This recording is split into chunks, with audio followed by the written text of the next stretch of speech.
Hello friends, मैं हूं श्वेता बाला और स्वागत करती हूं आप सभी का मेरे इस चैनल एस बाला ट्यूटोरियल्स पे, जो कि है उन सभी स्टूडेंट के लिए जो कि लाइफ साइंस के फील्ड में डिफरेंट एग्जामिनेशंस की तैयारी कर रहे हैं। और आज का ये वीडियो है हमारे how to prepare for DBT BET JRF 2020 के वीडियो सीरीज़ का सेकेंड पार्ट, जिसमें कि हम एनालाइज करेंगे प्रीवियस ईयर के क्वेश्चंस और हम यहाँ पे कम्प्लीटली सॉल्व करेंगे डीबीटी जेआरएफ 2019 के क्वेश्चन पेपर को। सो अगर आप मेरे इस चैनल पे नए हैं तो please subscribe my channel, please hit the bell icon and subscribe the channel. साथ ही साथ मेरे इस वीडियो को लाइक करें। तो चलिए सॉल्व करते हैं हमारा आज का ये क्वेश्चन पेपर। सो एक क्वेश्चन हम लोगों ने प्रीवियस वीडियो में देख लिया था, सॉल्व कर लिया था। आज हम उसके आगे 9th क्वेश्चन से सॉल्व करेंगे।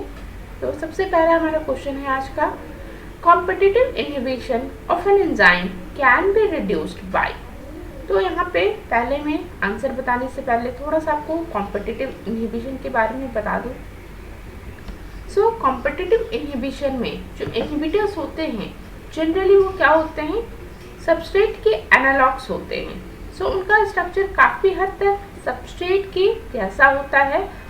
यहाँ पे आप ये इसलिए देख पा रहे होंगे कि इनका जो बाइंडिंग साइट का स्ट्रक्चर होता है वो काफ़ी हद तक सबस्ट्रेट के जैसा मिलता होता है।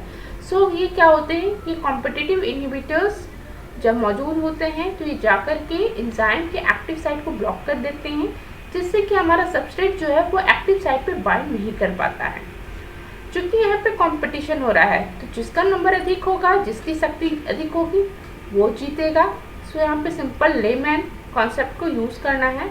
और अगर हम सबस्ट्रेट के कंसंट्रेशन को बढ़ाते हैं देन क्या होगा, नंबर ऑफ सबस्ट्रेट्स अधिक होंगे, then the probability of binding of substrate with the active site is increases. So इस तरह से बाय इंक्रीजिंग सबस्ट्रेट कंसंट्रेशन हम कॉम्पिटिटिव इनहिबिशन को रिवर्स कर सकते हैं। सो हमारा करेक्ट आंसर है option number B, we can reduce the competitive inhibition by increasing the amount of substrate.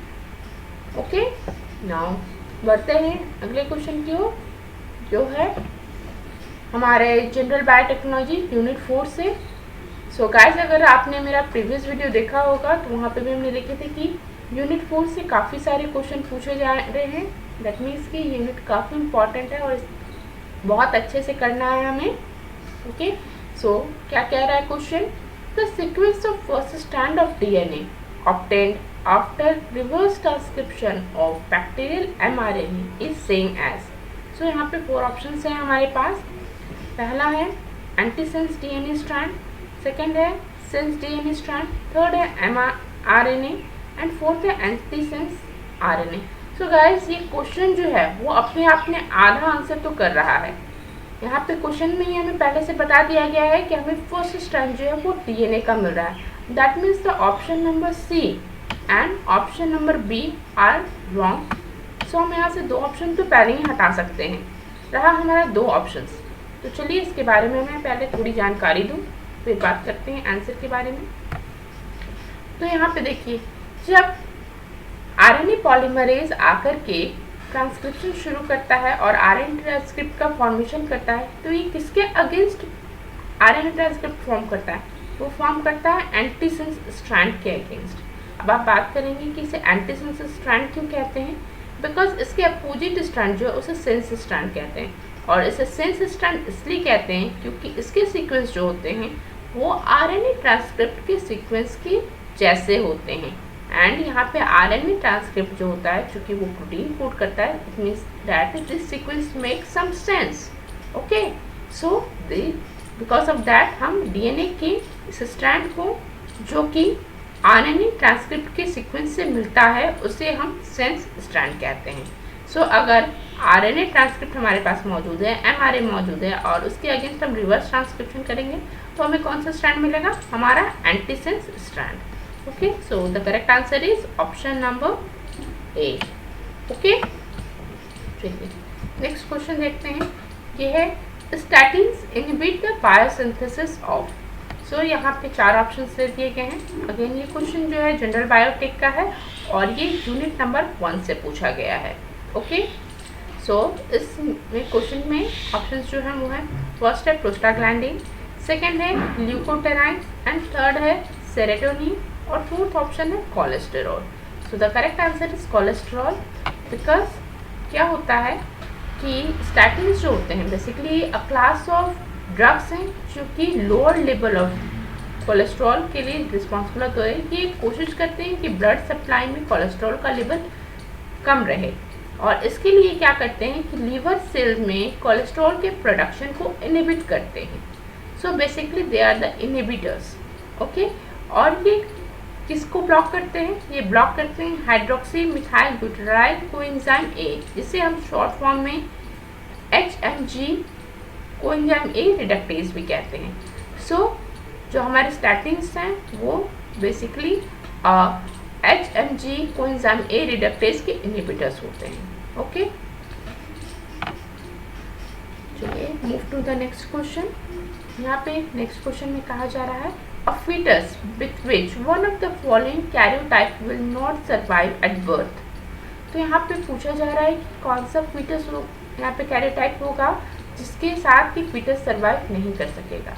ये फिर जनरल बायोटेक्नोलॉजी का क्वेश्चन है और ये यूनिट नंबर 6 से पूछा गया है। तो यहाँ पे हम देख रहे हैं 47XY, यहाँ पे 21 नंबर क्रोमोसोम में इंक्रीज हो रहा है नंबर।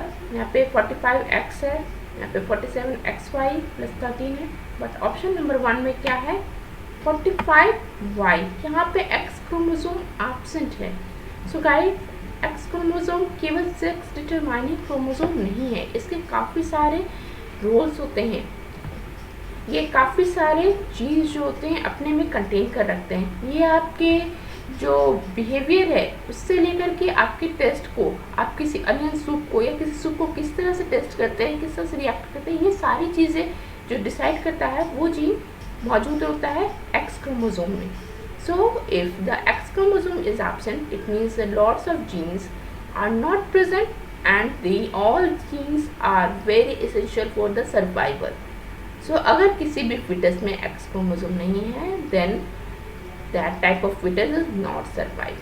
Okay, so आज तक कभी भी कोई भी ऐसा इंडिविजुअल नहीं देखा गया है जो कि विदाउट X क्रोमोसोम की हो। ओके, सो ऐसे एक भी केस अभी तक नोटिस नहीं किए गए। नेक्स्ट क्वेश्चन है, if a cell carries 21 pair of chromosomes just after completion of mitotic telophase, how many chromatids will be there in the metaphase? So 21 pairs of chromosomes. It means how many number of chromosomes? 21 into 2. It means the cell have 42 chromosomes. Okay.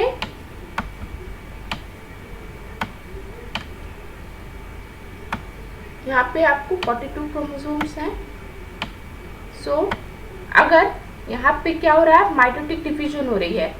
So जब भी mitotic division होता है तो क्या होता है, cell खुद के नंबर को डबल करता है, साथ ही साथ अपने क्रोमोसोम नंबर्स को भी वो डबल करता है।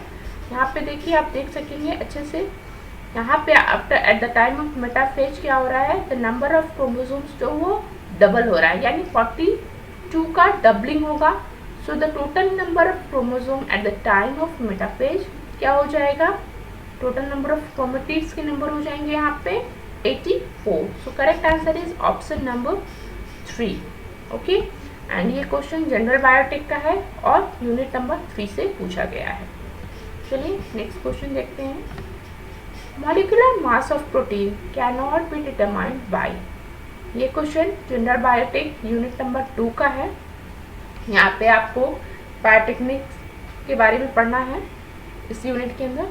सो यहाँ पे सबसे पहला ऑप्शन है मेलाडी TOF, सेकेंड है जेल फिल्ट्रेशन क्रोमेटोग्राफी, थर्ड है क्रोमेटोफोकसिंग एंड फोर्थ है SDS page. So guys, SDS page जो होता है इसमें हम मॉलिक्यूल्स का जो फिल्म फॉर्म करते हैं वो on the basis of mass and charge होता है। सो यहाँ पे हम अगर चाहें तो किसी भी प्रोटीन के मास को डिटरमाइन कर सकते हैं। हमारा जेल फिल्ट्रेशन क्रोमेटोग्राफी के केस में भी यहाँ पे जो फिल्ट्रेशन होता है ये अगेन जो मॉलिक्यूल है उनके साइज के बेसिस पे होता है। सो यहाँ पे भी हम अगर चाहें तो मॉलिक्यूल्स के मास को डिटरमाइन कर सकते हैं। In case of gel filtration what happen, जो भी लार्जर मॉलिक्यूल्स होते हैं वो जेल्स के अंदर नहीं जा पाते हैं और वो सिंपली न्यूक्लियोटाइड के साथ बाहर आ जाते हैं। वहीं जो स्मॉल साइज के होते हैं वो जेल के अंदर चले जाते हैं और उनका ल्यूजन लेट से होता है। So in this technique also we can determine the mass of protein. हमारा फर्स्ट ऑप्शन था MALDI TOF। So MALDI TOF is a matrix assisted laser desorption और आयोनाइजेशन, ठीक है, time of flight mass spectroscopy, and mass spectroscopy is a technique in which we use mass. So the correct answer is chromatofocusing, where the proteins are separated by using the isoelectric point. So according to the difference in their isoelectric point, they are separated. Okay, so in this technique we are not able to determine the mass of protein. Okay, here we only determine the nature of protein. Okay, so the correct answer is option number 3 or the chromatofocusing. Next question is lack of reactivity to self HLA is known as. So HLA is a human leukocyte antigens. So हमारे body में भी कई तरह के antigens मौजूद होते हैं, but in antigens के अगेंस्ट बॉडी किसी भी तरह की रिएक्टिविटी शो नहीं करता है। ओके, अगर कहीं कभी ऐसा होता है कि बॉडी जो है अपने अगेंस्ट इम्यूनिटी शो करने लगता है, देन दिस हमें क्या कहते हैं, इस टेक्निक को, इस इशू को या इस तरह के मेडिकल सिचुएशन को हम कहते हैं ऑटो इम्यूनिटी। अगर वो हमारे बॉडी में जो ऑलरेडी प्रेजेंट एंटीजेंस हैं बॉडी उसके अगेंस्ट रिएक्टिविटी शो नहीं कर रहा है, it means that it is a type of tolerance. Okay, so the correct option is option number D. And this question is against from the general biotechnology unit number 4. Now next question is the frequency of two alleles in a population is 0.19 for the dominant B and 0.81 for the recessive B. If the population is in Hardy-Weinberg equilibrium, what will be the percentage of heterozygous individual in a population? So this is from the general biotech also and from the unit 6. Okay, so let's see how to solve this question. So according to the Hardy-Weinberg formula for the gene frequency, P plus Q square equals to 1. Here P is the dominant gene and Q is the recessive gene. So P plus Q whole square equals to 1. So the P square plus 2PQ plus Q square equals to 1. Okay, here the 2PQ is a heterozygous. Okay, 2PQ gives the frequency of heterozygous phenotype. So here we put the value 2 into 0.19 into 0.81.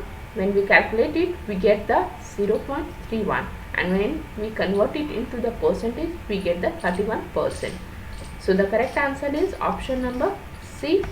Okay, here the correct option is option number C, 31%. Okay, so that's all for the today's video.